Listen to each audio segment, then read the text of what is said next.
உங்க ஆஃபீஸ்ல மூச்சு போட்டு ஒரு ப்ராஜெக்ட் பண்றீங்க. அந்த ப்ராஜெக்ட் சக்ஸஸும் ஆகுது. ஆனா அதுக்கான ரெகக்னைசேஷன் மட்டும் உங்களுக்கு கிடைக்கலனா எவ்வளோ கடுப்பா இருக்கும். ENIAC மொத கண்டுபிடிக்கப்பட்ட எலக்ட்ரானிக் டிஜிட்டல் கம்ப்யூட்டர். ENIACனு சொன்ன உடனே இவங்க பேர் தான் ஞாபகம் வரும். ஆனா இதுக்கு பின்னாடி 6 பெண்களோட வரலாறு அடங்கியிருக்குன்னு தெரியுமா? எஸ், இதை ப்ரோக்ராம் பண்ணது இந்த 6 பெண்கள் தான். Complex scientific and military calculation மாதிரியான ரொம்பவே சிக்கலான கணக்குகளை கூட 1000 மடங்கு அதிகமான வேகத்துல தீர்த்து கொடுக்குற அளவுக்கு இந்த ENIAC இந்த 6 பெண்கள் அவ்வளோ சூப்பரா ப்ரோக்ராம் பண்ணியிருக்காங்க.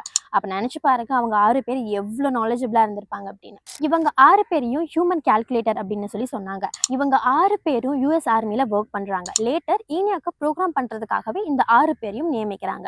1946ல ENIAC வேர்ல்டுக்கு இன்ட்ரடியூஸ் பண்றாங்க. இது சம்பந்தமா போஸ்டரையும் அவங்க வெளியே விடுறாங்க. அந்த போஸ்டர்ல இந்த பெண்களும் இருக்காங்க.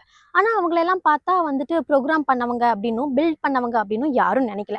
ஏதோ ஒரு மாடலா இருப்பாங்க, இல்ல இது சம்பந்தமா ஒர்க் பண்ணவங்களா இருப்பாங்க அப்படிங்கிற ஒரு விஷயம் தான் எல்லாருமே நினைச்சாங்க. ஆனா அது உண்மை கிடையாது. கேத்தி கைமன் அப்படிங்கிறவங்கனால தான் 50 வருஷம் கழிச்சு இந்த 6 பெண்கள் தான் ENIAC ப்ரோக்ராம் பண்ணியிருக்காங்க அப்படிங்கிற உண்மை வெளியே வருது. கேத்தி இவங்களை பத்தி ரிசர்ச் பண்றாங்க, டாக்குமெண்ட்ரி ஃபிலிம் எடுக்கிறாங்க. இந்த மாதிரி நிறைய விஷயங்கள் பண்றது மூலியமா தான் இந்த 6 பெண்களோட வரலாறு வெளியே வந்துச்சு. இப்படிதான் எத்தனையோ கண்டுபிடிப்புகள்ல அந்த கண்டுபிடிப்பு உருவாக்க காரணமா இருந்த பலர் மறைக்கப்பட்டிருக்காங்க. இந்த மாதிரி மறைக்கப்பட்ட வரலாற்று உண்மைகளை தெரிஞ்சுக்கணும் அப்படின்னா மறக்காம ஹிண்ட்டை ஃபாலோ பண்ணுங்க.